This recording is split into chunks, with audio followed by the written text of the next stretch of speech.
j'étais en train d'essayer. Bon, c'est pas évident parce que quand on est immergé comme ça dans le monde de Twitter, des Twitter à écouter, c'est pas évident. De me mettre à la place des gens qui écoutent les trolls de Oneman, Actugoy, c'est le même, hein, c'est un hitlérien qui sévit depuis des années sur les space Twitter et qui parle tout le temps des juifs. Et alors on s'amuse avec lui, on l'écoute, surtout on enregistre ses obsessions parce que chaque minute de plus où il parle des juifs atteste d'une minute de plus d'obsession.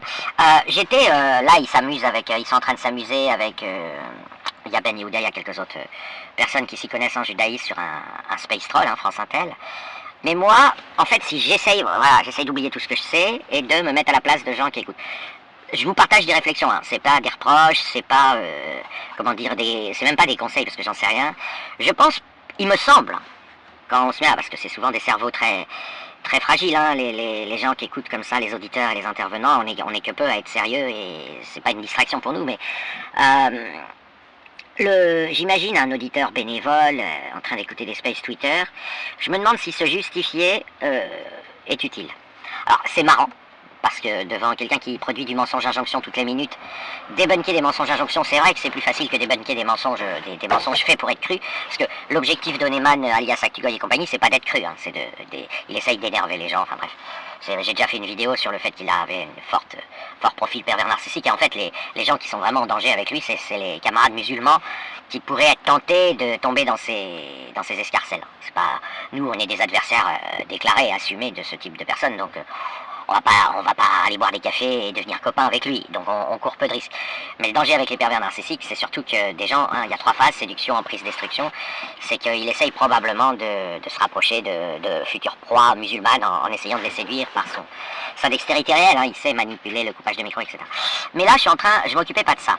Je m'occupe de savoir, d'essayer d'imaginer. Alors, je rappelle la technique donnée. Il prend ce qu'il y a dans le Coran, et puis il va déclarer en space que c'est dans le Talmud. Et il se dit, le mot Talmud, ça sonne bien, c'est au masculin, donc les gens penseront que ça a quelque chose à voir avec les juifs. Et comme ça, il crée une inversion accusatoire, c'est-à-dire tout ce qui est écrit dans le Coran, il le met dans le Talmud et après il se marre en faisant partir les discussions dans tous les sens et en disant regardez les monstruosités. Alors lui, en fait, bon, nous on dit regardez les monstruosités qu'il y a dans le Coran, et elles y sont vraiment, on donne les numéros des versets, c'est officiel, et lui il dit regardez, je vais aller sur ChatGPT, etc. Enfin, il va tout mélanger, enfin lui il mélange pas dans sa tête, mais si vous voulez, il va essayer d'induire en erreur les gens en leur faisant croire que ce qui est dans le Coran c'est aussi dans le Talmud. Mais en plus de ça, ce qui est très marrant, et là, c'est pas lui, là, c'est plus lui, c'est la sphère antisémite et nazie de manière générale. Les seuls qui accordent de l'importance au Talmud, c'est les antisémites, évidemment. Parce que le Talmud, il y a plusieurs versions, déjà, il y a plein de versions bidons, et c'est un livre qui existe réellement et qui n'a aucune valeur. Mais la sphère antisémite a popularisé et arrête pas de parler du Talmud en disant regardez le Talmud, le Talmud, le Talmud. Et ils ont même fait une fake ou une phrase de politesse de Van der Leyen dans une université où elle allait boire le thé. C'était pas à Jérusalem, c'était je sais pas où, enfin bref.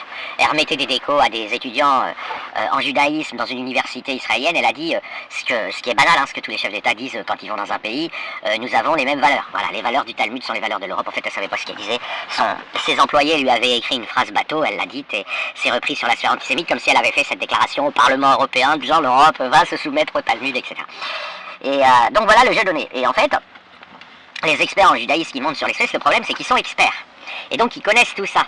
Et donc le piège, ça consiste en fait à créer une réalité talmudique à l'intérieur d'espèces en donnant l'illusion que les affabulations et les mythomanies de la sphère antisémite seraient vraies, parce que quand vous avez des spécialistes du judaïsme sur un space, ils sont au courant que le Talmud, qu'il y a plusieurs versions du Talmud, etc. Mais la sphère antisémite, elle, de toute façon, ce qu'elle utilise, c'est le protocole des sages de Sion. C'est un fake je sais plus si c'est russe ou de l'époque de l'URSS, qui avait été écrit à des fins nazies, hein, pour essayer de faire croire qu'il y avait un complot juif. Et c'est très très connu dans la sphère complot, dans les vrais space complot fanatiques, on vous parle de manière assumée du protocole des sages de Sion, on accuse les juifs de ceci, de cela, d'être des démons au service de Satan, etc.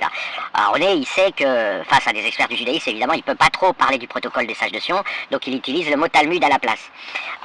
Et donc, moi, mon avis, c'est qu'en fait, il y a un piège rhétorique. C'est qu'en répondant parce qu'on s'y connaît, on donne à penser au public qu'il y aurait une réalité derrière. Ok, c'est pas que vos réponses, en tant que spécialiste du judaïsme et de l'histoire, etc., c'est pas qu'elles soient vraies, fausses, valables, pas valables, c'est que lui, de toute façon, il ne ment pas pour être cru dans ce qu'il dit, il ment et maintient en permanence cette obsession anti-juive pour parler, pour que ça existe. Voilà, il fait exister ces fakes, il les fait exister.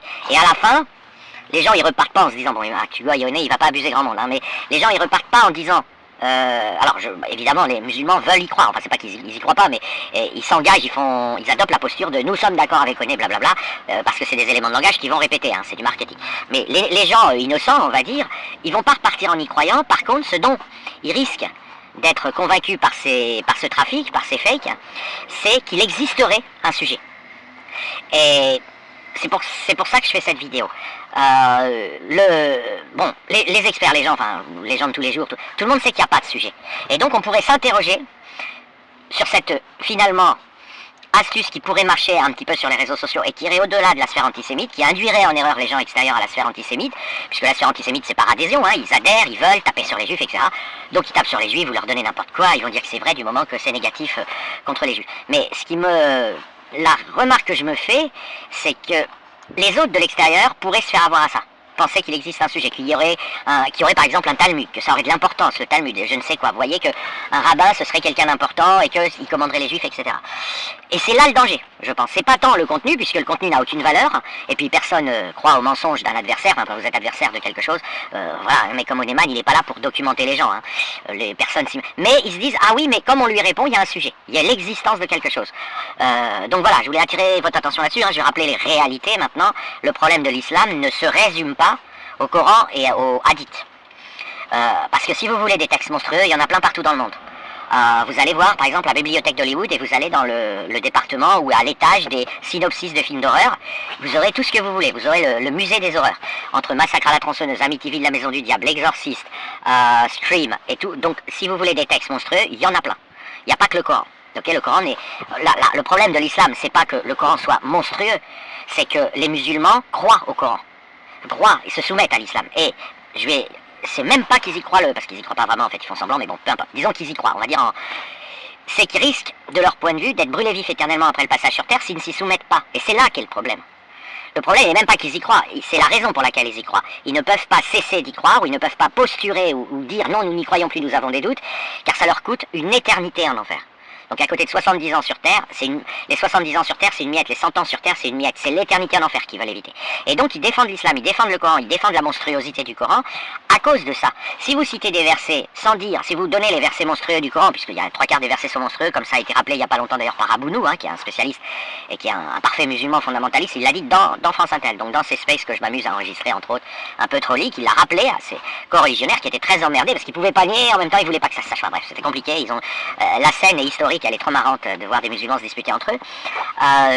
Ça sert à rien de dire que le Coran est monstrueux. Massacre à la tronçonneuse, c'est monstrueux.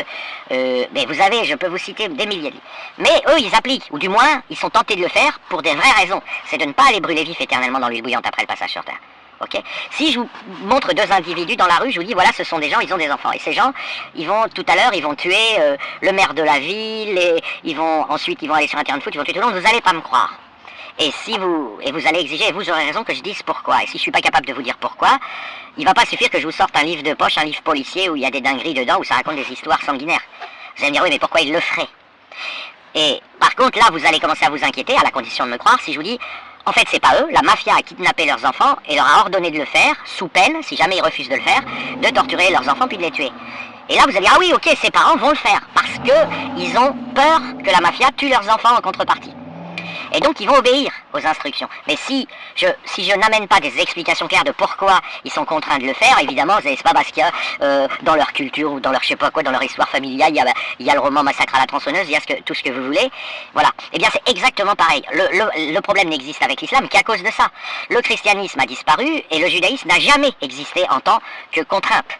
C'est des textes, d'abord que officiellement ils sont censés être codés, donc de toute façon lire ce que ça dit littéralement ça n'a absolument aucune valeur pour personne, même pour ceux qui croient au judaïsme, j'insiste, même pour ceux qui y croient, ils considèrent que c'est un fichier crypté la Torah. Et les textes du judaïsme, quand bien même ils seraient littéraux, Tout le monde s'en bat les couilles. Il n'y a pas une personne qui va obéir au judaïsme dans le monde. Et surtout pas les juifs qui sont aux premières loges pour savoir que ce n'est pas des textes contraignants. Et il n'y a aucune contrainte dans le judaïsme. Et à la suite, qui est né il y a 4000 ans, voilà, qui raconte des fables et des contes de fées, avec la mer qui s'ouvre, des animaux qui parlent et tout ce que vous voulez. Et puis en plus, 2000 ans plus tard, vous avez des assemblées qui se sont amusées intellectuellement à en discuter et à faire le recensement des dingueries, et puis d'en discuter, est-ce que c'est vrai, est-ce que c'est pas vrai, est-ce que blablabla. Et ça s'est appelé, ces débats se sont appelés les Talmuds, c'est un bouquin de débat, quoi. C'est comme un Space France Intel, mais mis par écrit. Et ce truc n'a aucune valeur. Il vient pas de Dieu, personne, il est pas, mais j'insiste, non seulement il n'a aucune valeur, parce que de toute façon il date de 2000 ans après, donc vous voyez, 2000 ans, c'est comme si aujourd'hui on commençait à écrire un bouquin de chrétien, et bon, ben c'est pas, voilà, ça peut pas remplacer vraiment la Bible. Hein. Et surtout, il y a un autre truc, c'est que la Torah n'est pas contraignante non plus. Donc, de toute façon, la Torah, elle date d'il y a, enfin pas 4000 ans, mais presque, hein, 3005, un truc comme ça. Il n'y a pas de contrepartie, il n'y a pas de chantage à l'enfer. Donc c'est comme des parents, ils reviennent de la plage et ils ont dans un livre de poche avec des dingueries, écrits par Patricia je sais pas quoi, bah, vous savez, qui écrit des romans policiers à suspense. Si je vous dis ils vont aller tuer le maire de la ville et que vous me montrez ce qu'il y a écrit dans leur livre de poche qu'ils ont lu pendant qu'ils étaient à la plage, vous allez rire. Et là, c'est pas parce qu'ils lisent un livre de poche des histoires policières sanguinaires qu'ils vont aller l'appliquer. Bah, le monde juif, c'est exactement pareil avec la Torah. Si c'est pas parce qu'ils ont des bouquins et que vous allez pouvoir, et puis dans la Torah pas grand chose, mais quand bien même, à supposer que vous trouviez des dingueries dans la Torah, parce que moi je l'ai lu, donc je sais qu'il y en a quelques-unes ici ou là, pourquoi vous voudriez que des gens obéissent à la Torah? Personne n'a l'intention d'obéir à la Torah. Ça n'a rien à voir avec l'islam. Voilà. Et par ailleurs, le Talmud, lui, il n'existe carrément pas. Enfin, il n'a même pas de valeur sacrée. Et la Torah, dans ce qu'elle a de sacré, elle ne l'a pas en tant que contenu, mais en tant qu'origine. Et l'enjeu, il n'y en a pas. Il n'y a pas, voilà. Aujourd'hui, 55% des juifs, ils croient à rien, ils croient pas du tout à la Torah, ils sont agnostiques, athées, déistes. Ensuite, vous avez sur les 45% cas, vous avez 5% de juifs qui sont chrétiens, hindous, bouddhistes, vous avez même des juifs musulmans, Jeffrey Epstein, Jean-Louis Denis. Jeffrey Epstein, il s'est converti en mars 2017, Jean-Louis Denis, il s'est converti à l'islam il y a 20 ans, ils sont juifs. Bon, tous ces personnages, ils sont juifs de naissance, c'est comme un signe du zodiaque, et c'est pas pour autant qu'ils vont appliquer la Torah et les Talmuds. Voilà, et dans les 40% qui restent, qui croient, qui sont supposément des croyants en la Torah, le mot croyant en la Torah n'a pas un sens très... voilà, oui, je crois que la Torah a bien une origine surnaturelle. Oui, ok, alors, c'est pas parce que tu crois que ça a une origine surnaturelle et que ça vient de Dieu que tu vas appliquer ce qui est écrit dedans, alors que rien n'exige d'obéir à la Torah. Ça n'a rien à voir avec l'islam. L'islam, c'est « nous avons entendu », verset 24-51, « nous avons obéi », et verset Sourate 4, verset 65, 66, 67, rappelle que ce texte n'est pas là pour rien, il est là pour que les gens obéissent à Mohamed. Et ça, c'est un truc, le grand public, voilà, c'est un peu compliqué, vous voyez, moi il me faut 14 minutes pour raconter ça, et donc, moi je serais partisan, à mon avis, mais j'oblige personne, de dire, il n'y a pas de sujet, quoi. Juste rappeler ce que je viens de rappeler, avec peut-être des mots plus concis, mais il n'y a pas de sujet. Donc méfiez-vous de vos connaissances et de votre expertise, parce qu'on a toujours envie de parler de ce dont on est expert, mais on oublie souvent de préciser ce que je viens de préciser. Et du coup, il y a des gens qui disent « Ah ouais, finalement, il y a l'islam qui pose problème et qui contient plein de monstruosités, mais le judaïsme n'est pas tout à fait innocent. Dans les textes du judaïsme, il y a aussi ceci, cela. » Ok, indépendamment des mensonges donnés, puisque Oné, lui, il prend les monstruosités du Coran et il fait croire qu'elles sont dans le Talmud. Donc c'est pas... Et ensuite, ce qu'il espère, c'est que les gens qui l'entendent vont croiser des personnes, des experts historiques, enfin la critique historiographique de l'islam, qui explique que le Coran a recopié le Talmud. Oui, mais le Coran, il prétend être le message de Dieu à la virgule près. Le Talmud, c'est des conneries écrites dans des débats complètement obscurantistes d'une époque par quelques personnes. Mais les inventeurs du Coran, ils copiaient, quoi. Ils copiaient, mais pas exactement, vous voyez. C'est assez brouillon, tout ça. Mais c'est assez dangereux, je trouve, au niveau du... Alors après... Comment mesurer l'impact? Moi, je dirais qu'il n'y en a pas, parce que l'espace Twitter, c'est confidentiel. Mais j'ai voulu préciser ces grandes lignes de force. Je ne sais pas ce que vont devenir les réseaux sociaux, et on ne sait jamais, quand les gens font quelque chose, s'ils ne sont pas en train de préparer un prototype, qui ensuite pourrait être repris et massivement diffusé par les IA comme tromperie. Et donc, je pense que ces précisions sont absolument utiles. C'est pour ça que j'ai pris 15 minutes pour en parler.